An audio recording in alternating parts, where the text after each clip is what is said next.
Oke, selamat datang. Kali ini kita punya cerita yang luar biasa banget nih.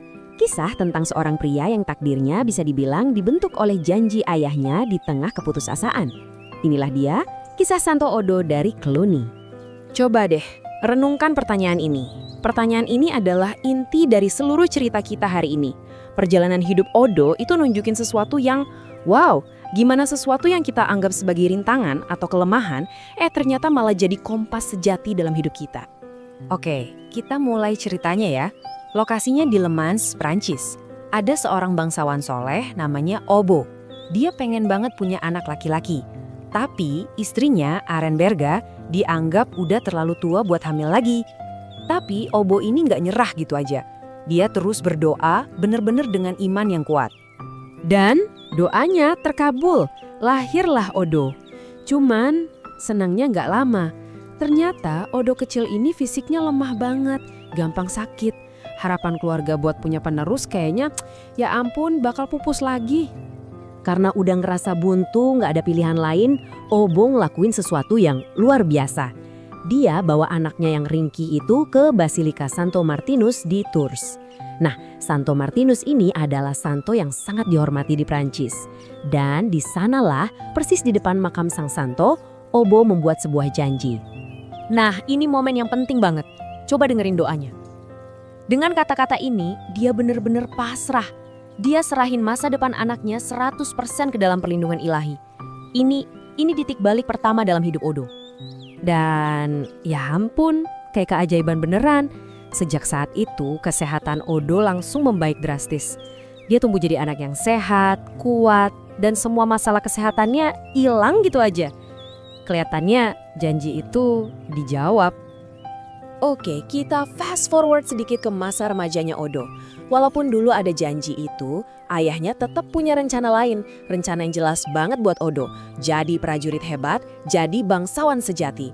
Tapi ternyata ada rencana lain yang diam-diam bekerja di balik layar.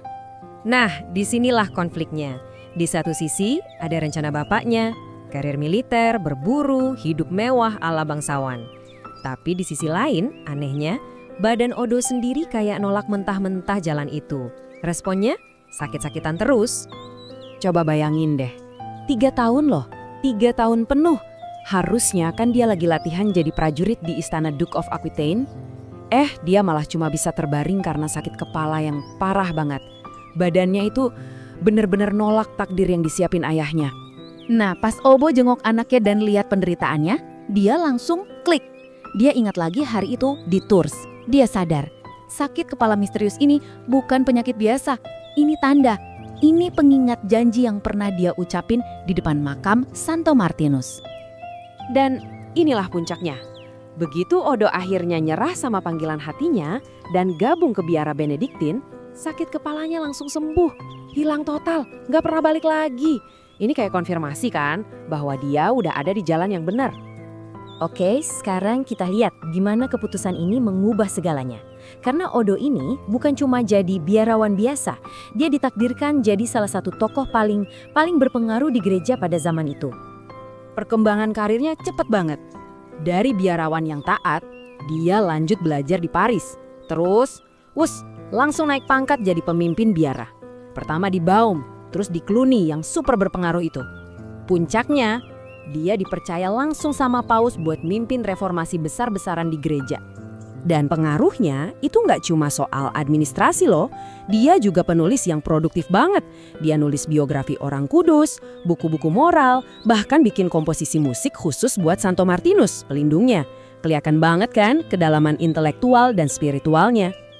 Perannya bahkan sampai ke dunia politik. Paus sering banget ngutus dia buat jadi penengah kalau ada bangsawan yang berantem. Dia juga berjuang biar biara-biara itu mandiri, nggak diintervensi sama penguasa.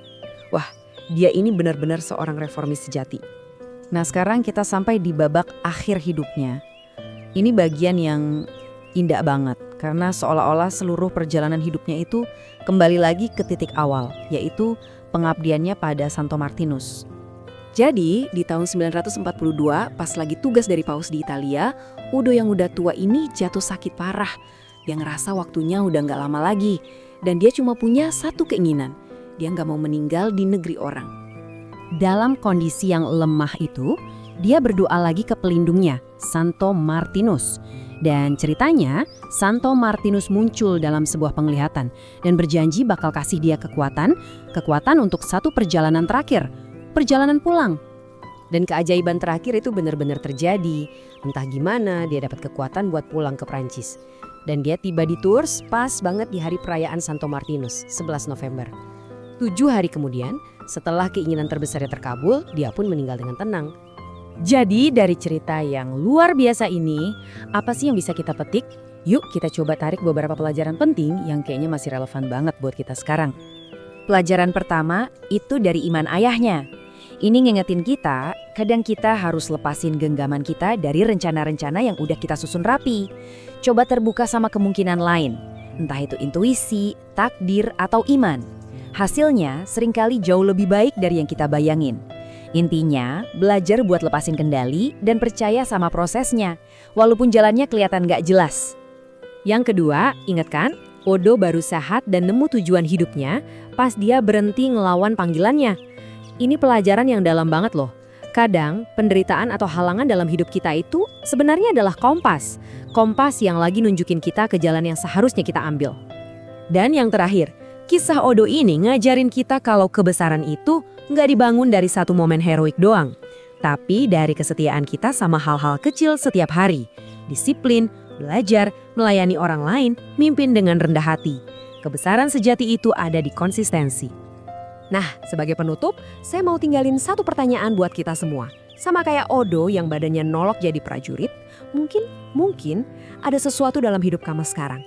Entah itu rintangan, kegelisahan, atau rasa nggak nyaman, yang sebenarnya adalah sebuah panggilan. Coba renungkan, apa sih yang sebenarnya diminta oleh hidupmu darimu?